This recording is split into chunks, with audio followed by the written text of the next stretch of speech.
بسم اللہ الرحمن الرحیم۔ ریالٹی چیک میں ایک دفعہ آپ کو پھر سے خوش آمدید۔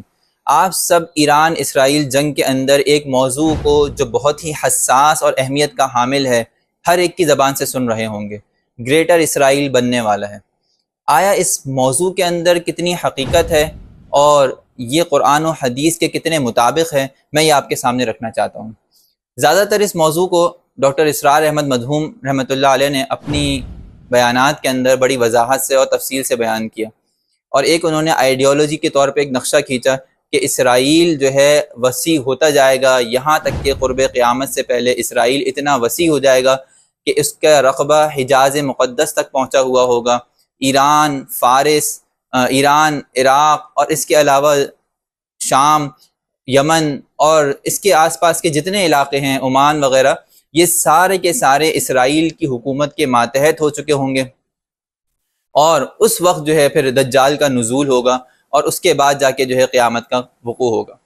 آیا یہ نظریہ قرآن و حدیث میں بیان کیا گیا ہے یا نہیں، میں آپ کے سامنے کچھ رکھنا چاہتا ہوں۔ قرآن کریم میں اس طرح کا کوئی نظریہ بیان نہیں کیا گیا۔ احادیث میں ایسے کسی گریٹر اسرائیل کا کوئی تذکرہ نہیں ملتا۔ قرآن میں جہاں بنی اسرائیل کا تذکرہ ہے وہاں ہے وَقَضَيْنَا اعوذ باللہ من الشیطان الرجیم وَقَضَيْنَا إِلَى بَنِي إِسْرَائِيلَ فِي الْكِتَابِ لَتُفْسِدُنَّ فِي الْأَرْضِ مَرَّتَيْنِ وَلَتَعْلُنَّ عُلُوًّا كَبِيرًا، یعنی ہم نے کتاب کے اندر یہ فیصلہ کر دیا کہ تم زمین میں 2 مرتبہ فساد مچاؤ گے اور خوب سرکشی کرو گے، اور پھر اس کے بعد فرمایا فَإِذَا جَاءَ وَعْدُ أُولَاهُمَا جَعَلْنَا عَلَيْكُمْ عِبَادًا لَنَا أُولِي بَأْسٍ شَدِيدٍ فَجَاسُوا خِلَالَ الدِّيَارِ، پہلی مرتبہ جب تم سرکشی کرو گے اور ہماری زمین کے اوپر ناانصافی برتو گے، ظلم و ستم کرو گے، تو ہم تمہارے اوپر ایک شدید قوم مسلط کر دیں گے۔ دوسری مرتبہ فَإِذَا جَاءَ وَعْدُ الْآخِرَةِ جِئْنَا بِكُمْ، اور پھر دوسری مرتبہ کے بارے میں بھی قرآن میں ارشاد فرمایا کہ جو تم کرو گے تو ہم ایسے ہی تمہارے ساتھ معاملہ کریں گے۔ قرآن کریم میں بنی اسرائیل کے لیے یہی 2 باتیں ارشاد فرمائی ہیں کہ دیکھو وَإِنْ عُدْتُمْ عُدْنَا، جب بھی تم سرکشی کرو گے تو ہمارا رویہ تمہارے ساتھ یہی ہوگا۔ تو دیکھیں انہوں نے جب پہلی مرتبہ سرکشی کی تو پھر اللہ تعالیٰ نے بابل کے بادشاہ بخت نصر سے ان کو ستیہ ناس کرا، ان کی قوم کو جو ہے بیڑا غرق کر دیا اس نے آ کے۔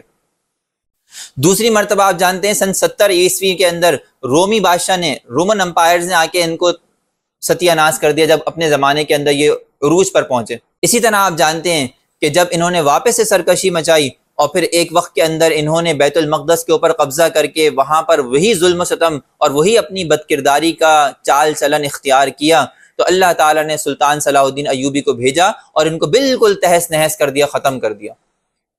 اسی طرح انشاءاللہ اس دور میں بھی اگر یہ لوگ بیت المقدس کے آس پاس فساد مچائیں گے، شرارت کریں گے، اور جیسے کہ یہ لوگ کر چکے ہیں، تو اللہ تعالیٰ ان کو نیست و نابود کریں گے۔ وَإِنْ عُدْتُمْ عُدْنَا کا قاعدہ آج بھی موجود ہے۔ دوسری بات، اگر ہم احادیث کو اٹھا کے دیکھیں، کیا احادیث میں کہیں گریٹر اسرائیل کا کوئی تذکرہ ہے؟ کوئی تذکرہ کہیں موجود نہیں ہے۔ یہ صرف اور صرف ایک خیالی آئیڈیالوجی ہے جو لوگوں نے اپنے ذہن سے، اپنے تخیلات سے خود گھڑ لی ہے، ورنہ حقیقت سے اس کا کوئی تعلق نہیں۔ قرآن کے اندر اس کے علاوہ بنی اسرائیل کا کوئی خاص تذکرہ موجود نہیں ہے جس سے ان کا کسی زمانے کے اندر بڑائی یا اقتدار میں آنا کہیں ذکر کیا گیا ہو۔ 2 مرتبہ ان کے آنے کا تذکرہ اور دونوں مرتبہ ان کے ساتھ یہی انجام ذکر کیا گیا ہے، اور آخر میں ایک قاعدہ اور ضابطہ بنا دیا گیا کہ وَإِنْ عُدْتُمْ عُدْنَا، کہ اگر تم بار بار ایسا کرو گے تو ہم بار بار تمہیں ایسے ہی ذلیل و خوار کریں گے۔ احادیث کے اندر کہیں بھی اس طرح کا کوئی تذکرہ موجود نہیں ہے کہ گریٹر اسرائیل کا کوئی وجود میں آئے گا۔ احادیث کے اندر اگر ہم دیکھیں تو اسرائیل کا تذکرہ نہیں، یہودیوں کا تذکرہ ملتا ہے، اور یہودیوں کا تذکرہ بھی صرف اس عنوان سے ملتا ہے کہ قیامت سے پہلے یہودی اتنی کثرت سے ہو جائیں گے کہ اصبحان کے 70,000 یہودی جو ہے وہ دجال کی قوم میں شامل ہوں گے۔ گویا کہ دجال پر ایمان لانے والے اور دجال کو حقیقی نبی سمجھنے والے یہی یہودی ہوں گے۔ ایک بات یہ تذکرہ ملتی ہے۔ دوسرا جو جہاں پر یہودی کو تذکرہ ملتا ہے وہ یہ ملتا ہے لا تقوم الساعة حتى يقاتل المسلمین اليہود، کہ قیامت قائم نہیں ہوگی جب تک کہ مسلمان یہود سے قتال نہ کریں، یہاں تک کہ ایک یہودی کسی پتھر یا کسی درخت کے پیچھے بھی چھپا ہوگا تو وہ پتھر اور درخت پکار پکار کر کہے گا کہ دیکھو مسلم، اے عبداللہ، اے اللہ کے بندے، یہاں پر ایک یہودی چھپا ہے۔ یہاں سے بھی یہ بات معلوم ہوتی ہے کہ قیامت سے پہلے یہودی کثرت سے ہوں گے، لیکن ان کی کسی سلطنت کے ہونے کا کوئی تذکرہ نہیں ملتا۔ اسی طرح حدیث میں آتا ہے نبی کریم صلی اللہ علیہ وسلم نے فرمایا کہ ان الدجال خارج من خلۃ بین الشام والعراق فعاث یمینا وعاث شمالا ویا عبد اللہ فانبثوا، فرمایا کہ دجال شام و عراق کے درمیانی علاقے سے نکلے گا اور یہودی اس کے ساتھ ہوں گے۔ اتنی بات تو بہرحال یقینی ہے کہ دجال کے ساتھ یہودی ہوں گے، لیکن اس کا کہیں کوئی ثبوت نہیں ملتا کہ ان کی قوم یا ان کی سلطنت اتنی وسیع ہوگی کہ وہ پھیلتی پھیلتی جو ہے وہ حجاز مقدس تک پہنچ جائے۔ وہ الگ بات ہے کہ ان کو فتوحات ہوں گی اخیر زمانے کے اندر، عیسائیوں کے ساتھ مل کے یہ مسلمانوں سے جنگیں لڑیں گے اور اس کے اندر فتوحات ہوں گی اور اس کے اندر مسلمانوں کے کچھ علاقے بھی نکلیں گے، بعض احادیث میں اس کا بھی تذکرہ ملتا ہے، لیکن گریٹر اسرائیل کا کوئی وجود، کوئی تذکرہ کہیں نہیں ملتا۔ تیسری بات یہ ذہن میں رکھیں کہ کیا حقیقتاً اگر ہم فیکٹ کو دیکھیں تو کیا یہ ممکن ہے کہ گریٹر اسرائیل کا وجود ہو جائے؟ تو یہ بات یاد رکھیں، جتنی اسرائیل کی اس وقت آبادی ہے وہ آبادی فلسطینیوں کی آبادی سے بھی کم ہے۔ اسرائیل کی ٹوٹل آبادی اس وقت 9.7 ملین ہے، یعنی بمشکل یہ لوگ 10 ملین بھی نہیں ہے، 1 کروڑ بھی نہیں ہے پوری دنیا کے اندر۔ آپ یہ بات اچھی طرح جانتے ہیں کہ اگر یہودیوں کو اپنی سلطنت قائم رکھنی پڑی اور گریٹر اسرائیل بنانا پڑا تو اس کے لیے پھر ان کی آبادی بھی ان علاقوں میں جائے گی۔ ایسا نہیں ہو سکتا کہ مسلمان اپنی آبادیوں کے اندر رہیں اور گریٹر اسرائیل بن جائے۔ تو آپ تو یہ بات اچھی طرح جانتے ہیں کہ اسرائیلیوں کا حال یہ ہے کہ اس وقت چھوٹا سا غزہ ان کے لیے لینا مشکل ہے، ایک 40 کلومیٹر کی پٹی کو وہ قابض نہیں کر پا رہے، چاہے جائے کہ وہ ایران کو، عراق کو، شام کو، لبنان کو، سعودی عرب کو، مصر کو، ان سب کو اپنے ماتحت کر کے قابض ہو جائیں، ناممکنات میں سے۔ یہ ایک خامہ خیالی ہے کہ یہ اسرائیلی قابض آ جائیں گے، اور حقیقت یہ ہے کہ یہی خامہ خیالی مسلمانوں کا مورال ڈاؤن کرتی ہے، جو یہ سمجھتے ہیں کہ یہ تو پہلے سے طے ہے کہ گریٹر اسرائیل بننا ہے، تو ہمیں کیا ضرورت ہے محنت کرنے کی، یہ تو اللہ نے اپنی کتاب میں پہلے سے لکھ دیا ہے۔ یاد رکھیں کہ ہم اللہ کے علم کے پابند نہیں ہیں، ہم اللہ تعالیٰ کے حکم کے پابند ہیں۔ یعنی اللہ تعالیٰ نے وحی کے ذریعے سے، اپنے علم کے ذریعے سے بہت ساری قیامت کی نشانیاں نبی کریم صلی اللہ علیہ وسلم کی زبان سے ہمیں بتائی ہیں، لیکن ہم اس کے پابند نہیں ہیں۔ اللہ کے رسول نے بتایا ہے کہ اخیر زمانے میں زنا کاری کی کثرت ہوگی، لیکن کیا اللہ تعالیٰ نے اجازت دے دی؟ کیا حکم دے دیا؟ نہیں، حکم یہی دیا کہ تمہیں اس سے بچنا ہے۔ اخیر زمانے میں جھوٹ کی کثرت ہوگی، ثم یفشل الکذب، کذب پھیل چکا ہوگا، جھوٹ اور جھوٹ ہر جگہ پھیل چکا ہوگا، لیکن کیا اس کے باوجود ہمیں جھوٹ بولنے کی اجازت ہے؟ نہیں۔ معلوم ہوا کہ ہم احکام شریعہ کے پابند ہیں، ہم اللہ کے حکم کے پابند ہیں، اللہ کے علم کے پابند نہیں ہے۔ اللہ تعالیٰ نے دجال کی آمد کا بتایا ہے، لیکن اللہ کے رسول نے اس کی حفاظتی تدابیر بھی بتائی ہیں۔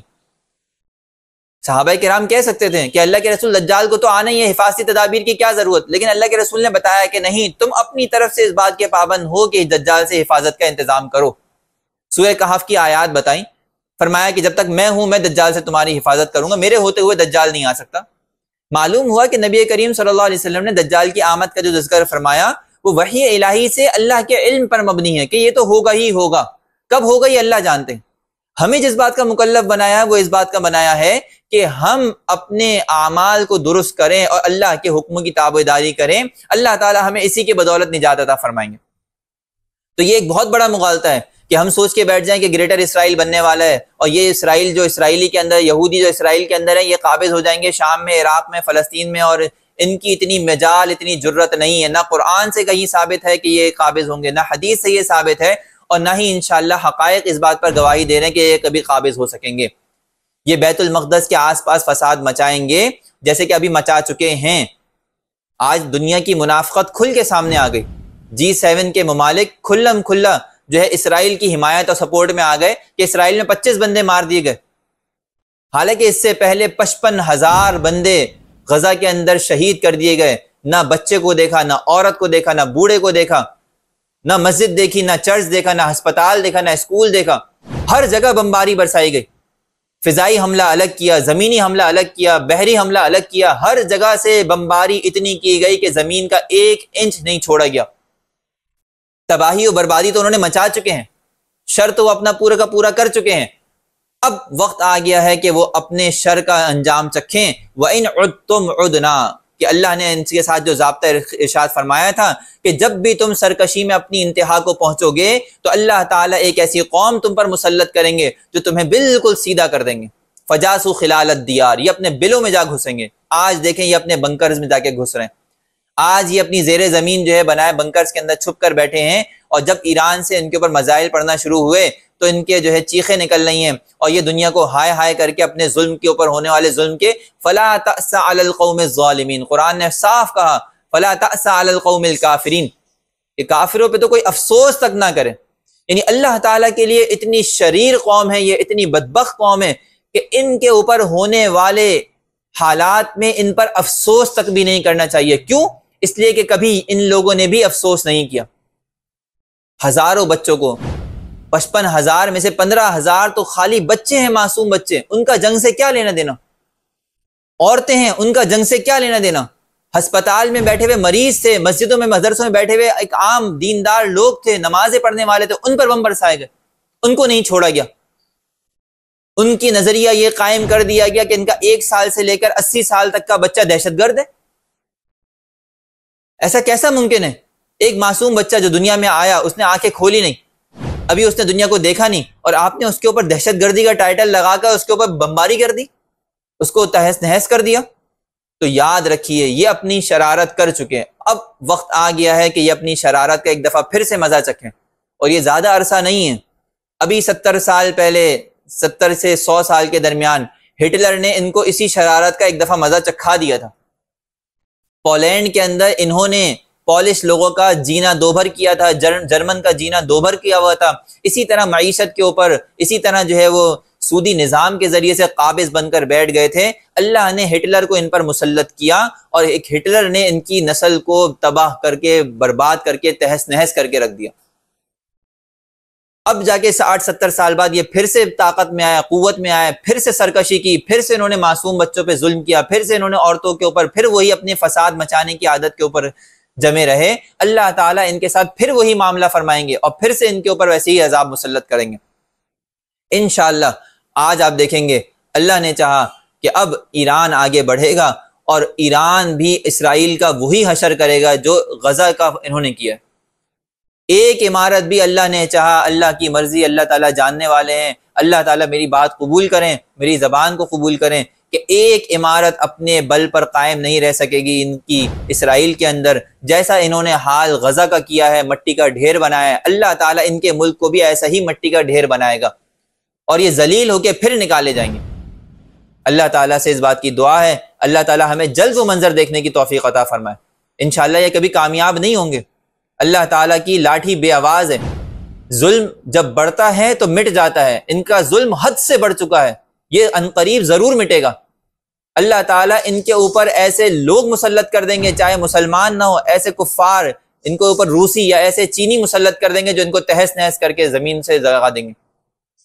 اللہ تعالیٰ کی ذات ان سب چیزوں پر قادر ہے، اس لیے یہ سمجھنا کہ گریٹر اسرائیل بنے گا اور اس کے لیے اسرائیل کی بنیاد پڑ چکی ہے، یہ بالکل فضول اور لغو نظریہ ہے، یہ بالکل ایک خیالی پلاؤ ہے، حقیقت کے اعتبار سے یہ قابل عمل ہی نہیں ہے۔ اسرائیل کی آبادی اتنی کم ہے اور ان علاقوں میں پھیلی ہوئی مسلمانوں کی آبادی اتنی زیادہ ہے کہ اگر ان علاقوں میں یہودیوں کی کثرت ہو تو اگر آج سے ایک ایک اسرائیلی عورت 100 بچے پیدا کرے اور مسلمانوں کی ایک بھی بچہ پیدا نہ ہو 100 سال تک، تب بھی جا کر مسلمانوں کی آبادی کا ریشو بڑھا ہوا ہے، ان کا ریشو کم ہے۔ ایسا کیسے ممکن ہے کہ ان تمام کرۂ ارض کے اوپر مڈل ایسٹ کی لاکھوں کروڑوں کی زمین، صرف ایران کی آبادی 8 سے 10 کروڑ ہے، اس کے علاوہ عراق کی آبادی اتنی ہے، اسی طرح سعودیہ کی آبادی 4 کروڑ ہے، اس کے علاوہ یمن کی آبادی جو ہے کم از کم 4 سے 5 کروڑ ہے، مصر کی آبادی جو ہے 5-10 کروڑ ہے، ان کے مقابلے میں یہ اسرائیلی %0.001% بھی نہیں۔ تو اگر ان علاقوں کے اندر گریٹر اسرائیل بنے گا اور اس کے اوپر جو ہے یہاں پر جا کے یہودی کثرت ہوگی تو اس کا ایک ہی حل ہے کہ آج سے ان کی ہر عورت 100 بچے جنے اور مسلمانوں کا ایک بھی بچہ پیدا نہ ہو۔ حالانکہ معاملات اور حالات اس کے برعکس ہیں، دنیا میں ہر لمحے مسلمانوں کی تعداد بڑھ رہی ہے، یہودیوں کی کم ہو رہی ہے۔ آپ جا کے گلوبل انڈیکس اٹھا کے دیکھ لیں، دنیا میں روزمرہ ہونے والے واقعات سے متاثر ہو کر اسلام میں داخل ہونے والوں کی تعداد سب سے زیادہ ہے۔